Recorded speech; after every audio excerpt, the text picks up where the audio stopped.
дамба куруш керек да. Түйін буынуызы тәллап, бар жоғыз таяр қылып аттық. Киреше булактар шалы менен болчу. 11 май күнү Карадария дарыясындагы суунун деңгээли көтөрүлгөн. Ал эми 13 майда суу эгин талаларын каптап кеткен. Анын көпчүлүк бөлүгү күрүч эккен талалар болгон.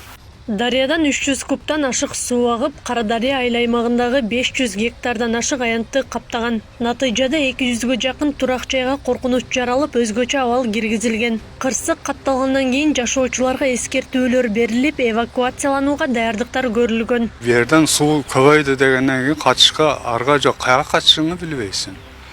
Ушул жерде жашап, ушул жерде коргон кылып отургандан кийин бир жака кача албайт экенсиң. Коркуп, сайды утуруп, сай жакындаган сайын түйін буынуызы тәллап, бар жоғыз таяр қылып аттық. Улоолорду таяр кылып үйдө жаттык.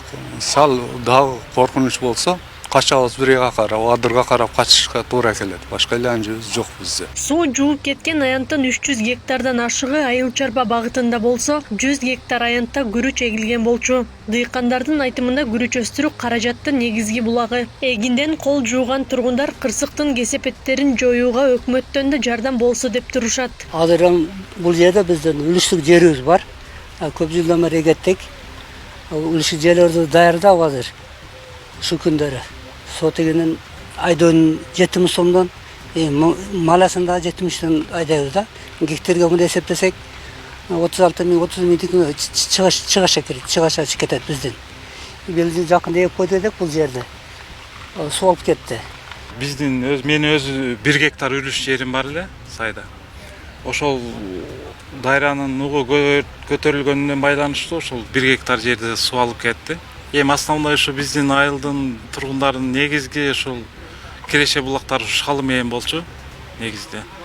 Эми болушунча суунун нугун бурганга аракет кылдык, эми кыйла тосуп калдык, ошондой болсо дагы эми көп адамдарга зыян келтирди. 11 майда Карадария айыл өкмөтүндөгү 20-дамбанын кичине бөлүгү бузулуп кеткен. Ал жер жергиликтүү бийлик тарабынан калыбына келтирилген. Бирок суунун көлөмү көбөйүп, суу ашып кеткен. Мындан улам кырсыктардын алдын алуу үчүн дамба куруу зарылдыгы күч экени белгиленди. Карадария айыл өкмөтүнө 2011 жылы ÖKM тарабынан 2 километр дамба куруу пландалып, бүгүнкү күндө анын 600 метри гана бүткөрүлгөн. 13 май күнү суунун деңгээли 250 кубта агып аткан учурдан 350гө көтөрүлүп кетип, ошол биздин курулган сел тосмолорубуз, жана суу тосмолорубуз курап Айыл Чарба багытындагы жерлердин ичине кирип кеткен да.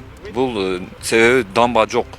Бизде ошол 20-дамбадан ылдый 11 километр аралыкта дамбабыз жок да. Ал эми бул маселени бүт чечиш үчүн дамба куруш керек да. Карадариядагы суунун деңгээли көтөрүлгөн күнү талаада иштеп жүргөн Жаран суунун экинчи жээгинде калган. Жер айдап жүргөн тракторчу Базар Коргон районунун тургуну болгон. Ал суу көп келгендиктен экинчи жээгде калып, куткаруучулардын жардамында бир нече саатта куткарылган. Бирок суунун деңгээли андан көп болгонуна байланыштуу биздин тоскон тосмобуз майнап берген жок да. Андан сырткары мына өзүңөр көргөндөй суунун деңгээли бүгүн түшүп атат азыраак. Бирок мындан дагы кичине түшүш керек. Ошол түшкөн учурда анан техникаларды алып түшүп, суунун нугун буруу иштерин жүргүзөбүз. Ошол Бостон участкасына дагы бир 2-3 участкага жана атайын суу тосмо куруу аракетин көрүп атабыз. Быйылкы жылдын эсебине өзгөчө кырдаалдар министрлиги тарабынан сунуш берилген 300 метр дамба, ошол 20-дамбанын уландызына дагы 300 метр улап берүүгө. Пока ошол сунуш берилген бойдон турат. Карадария айыл аймагында бүгүнкү күндө 16 миңден ашуун калк жашайт. Алардын арасында күрүч эккендер басымдуу. Учурда дарыядагы суунун деңгээли азайганы менен коркунуч дагы деле бар. Аклай Карабаева, Забирбек Тойчубаев, регион Сузак району.